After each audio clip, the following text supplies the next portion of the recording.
네, 그럼 이제 이번에는 스마트에이로 법인세 신고하는 방법에 대해서 알아보도록 할 건데요.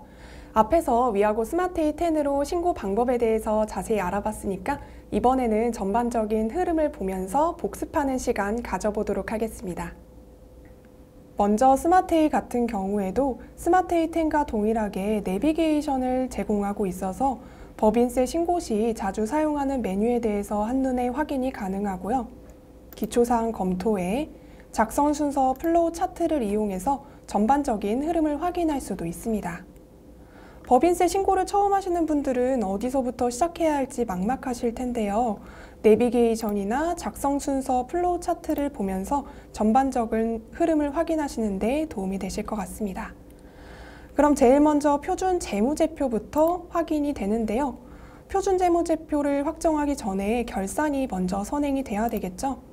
그래서 회계의 결산 재무제표 쪽에서 결산 자료 입력의 기간을 1월부터 12월까지 조회를 한 다음 기말 상품 재고액, 기말 원재료 재고액, 기말 제품 재고액 등을 입력하고 기능 모음에 감가상각 반영으로 월별 감가상각비 메뉴에 저장한 감가상각 금액을 결산으로 반영을 한 다음 전표 추가를 하면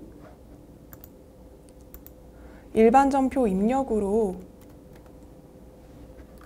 이렇게 결산 분계가 생성이 되고요. 그 다음 제조 원가 명세서, 손익계산서, 이익잉여금 처분 계산서, 재무상태표를 순서대로 조회하는데요. 조회를 할 때는 표준 법인용 탭까지 꼭 한 번씩 읽혀주셔서 법인조정 모듈 쪽으로도 표준 재무제표가 반영되게끔 해주세요. 그리고 이익잉여금 처분 계산서에서는 전표 추가를 하면 잉여결손 분계를 추가할 수 있습니다.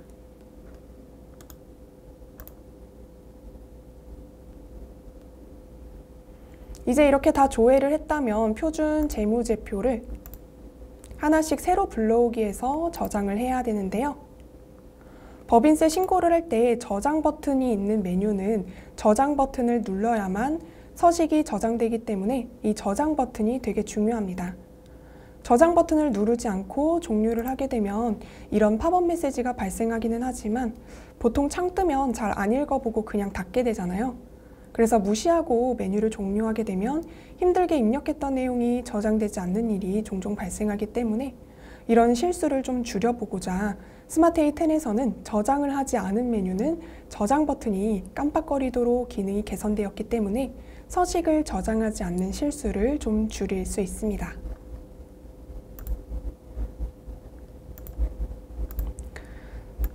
자, 이렇게 표준 재무제표들을 다 조회했다고 가정을 하고 다음 자본금과 적립금 조정 명세서로 들어가는데요.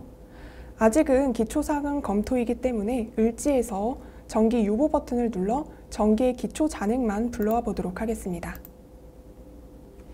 그런데 이때 세무조정 내역이 과목으로 관리가 되기 때문에 전기에 입력했던 과목 또는 세무조정사항과 당기의 소득금액 조정 합계표에 입력된 내용이 다를 경우 라인이 두 개로 불러오게 되기 때문에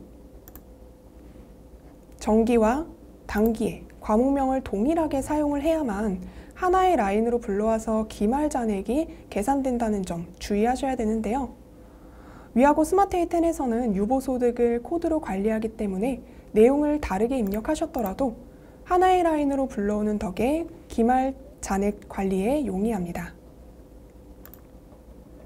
그 다음 각 사업연도 소득 계산에서 수익금액 조정 명세서를 실행해 매출 조회로 조정 후 수익 금액을 반영하고 조정 후 수익 금액 명세서에서 새로 불러오기로 업종별 수익 금액을 작성합니다. 그리고 조정 후 수익 금액 명세서까지 다 작성을 했다면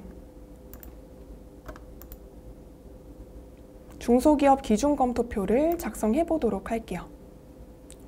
이 중소기업 기준검토표 같은 경우에는 꼭 언제 작성해야 한다라는 순서는 없는데요.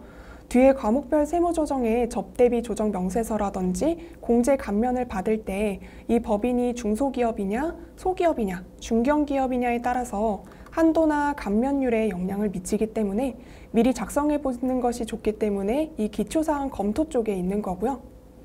조정 후 수익금액 명세까지 작성을 한 다음에 새로 불러오기를 해야 기준경비율 코드까지 들어옵니다. 마찬가지로 저장을 누르고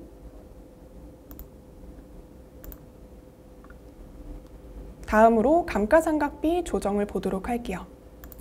감가상각비 조정은 크게 미상각분 감가상각 조정 명세나 양도자산 감가상각 조정 명세서를 작성하시겠죠? 이 두 서식들은 고정자산 등록 메뉴에 고정자산만 잘 등록해 뒀다면 새로 불러오기로 반영해서 하면 되는 서식이고요. 작성을 했다면 감가상각비 조정 명세서 합계표를 새로 불러오게 하시면 됩니다. 만약 상각 부인액이라든지 기왕 부인액 중 당기송금 추인액이 있을 경우에는 합계 등록 버튼을 눌러서 소득 처분을 해주시면 됩니다.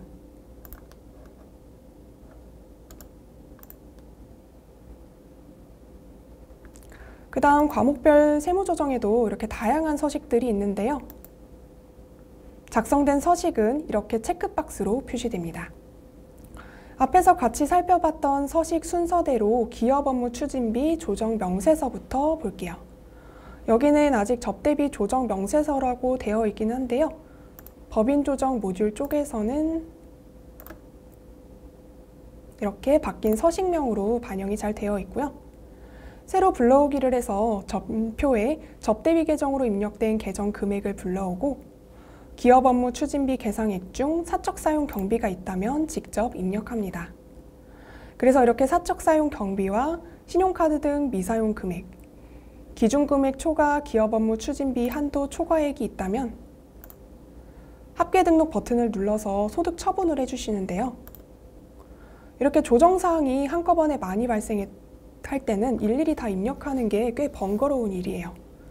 사실 예전에는 크게 번거롭다라는 생각은 못했었는데 위하고 스마트A 10에서 처분 내역을 자동으로 추천해서 쓰다 보니까 그게 익숙해져서 그렇게 느끼게 되는 것 같기도 하고 그렇습니다. 아무튼 이렇게 처분 내역까지 다 반영을 했다면 다음으로는 가지급금 등의 인정이자 조정을 들어가는데요. 먼저 이자율별 차입금 계산 탭에서 차입금에 대한 내용을 불러오고 가지급금과 가수금을 불러온 다음 당좌대출 이자율 또는 가중평균 차입 이자율을 불러옵니다. 특히나 이 가지급금 등의 인정이자 조정 메뉴에서 문의가 가장 많은 내용이 가중평균 차입 이자율을 적용했는데 인정이자 계산 탭에서 인정이자가 계산되지 않습니다 라는 내용인데요. 아무래도 가중평균 차입 이자 탭에서 이자율을 적용을 스크롤을 옮겨서 해야 하다 보니까 이자율 적용하시는 걸 빠뜨리셔서 그렇지 않을까 싶습니다. 그래서 이때는 이자율을 더블 클릭해서 한 건 한 건 적용만 하면 가중평균 차입 이자율이 자동 계산되어 반영되는데요. 이 이자율을 한꺼번에 반영할 수 없냐고들 많이 물어보세요.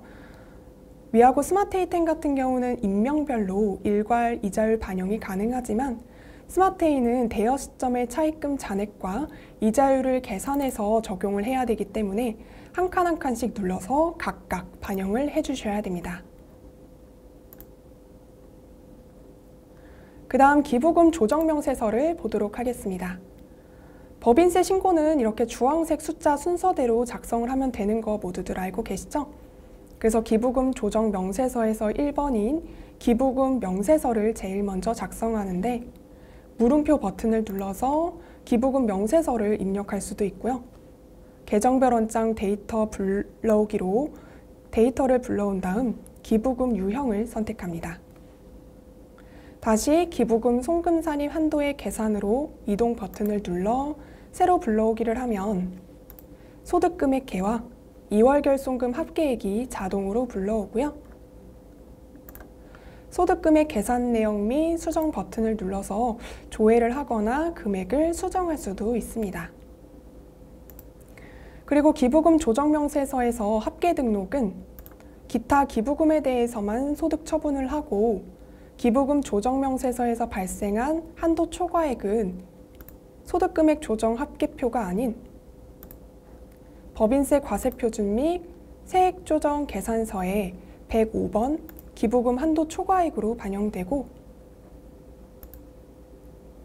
해당 연도 송금 추인액은 법인세 과세표준 및 세액조정 계산서에 106번 기부금 한도 초과 2월액 송금 산입으로 반영됩니다.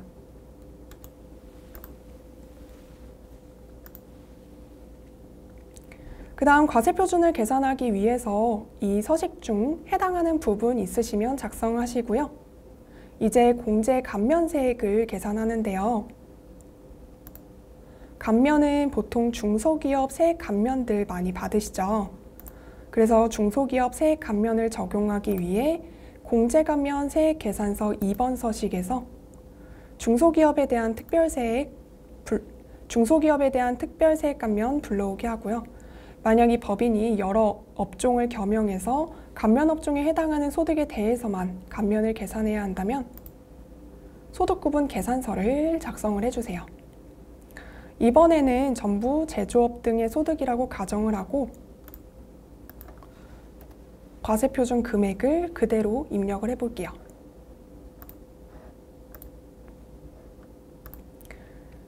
그 다음 세액 공제 쪽은 연구인력 개발비나 고용증대 기업에 대한 세액 공제라든지 떠오르는 샛별인 통합고용 세액 공제 계산서를 작성하고 저장한 다음 세액공제 조정 명세서 3번 서식에서 새로 불러오기를 하면 각 서식에 대해서 입력한 데이터가 불러오게 되고요.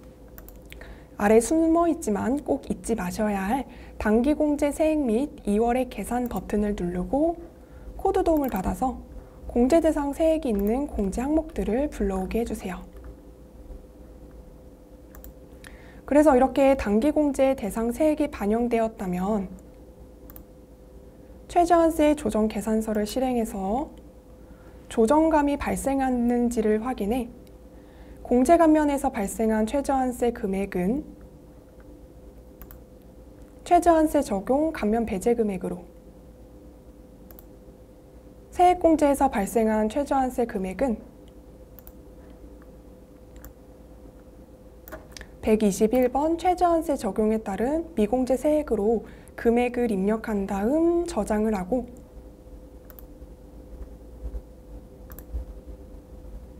세액감면 신청서와 세액공제 신청서, 공제감면 세액학교표 서식을 새로 불러오기 해서 저장합니다. 그 다음 법인세 과세표준 및 세액조정 계산서를 실행해서 새로 불러오기를 하면 각 메뉴에서 입력된 항목들이 불러오는데요. 위하고 스마트에이템 같은 경우에는 이 항목들이 각각 어디서 불러왔는지 파란색 삼각형 버튼을 눌러서 바로 확인을 할 수 있었지만 스마트에이 같은 경우에는 그렇게 기능이 지원되고 있지는 않아서 우측 작성 요령을 보시고 어느 메뉴에서 불러왔겠다 참고만 해주시면 좋을 것 같고요. 개정세법으로 변경된 2월 결손금 공제 한도와 세율이 잘 반영되어 있는 것을 확인할 수 있습니다. 불러오기가 다 됐다면 저장 버튼 누르고요. 그 외 기타 부속 서류에 자본금과 적립금 조정 명세서라든지 주식 등 변동상환 명세서를 작성한 다음 마지막으로 법인세 과세표준 및 세액 신고서로 들어가 새로 불러오게 한 다음 저장을 하고 마감해 전자신고하시면 됩니다.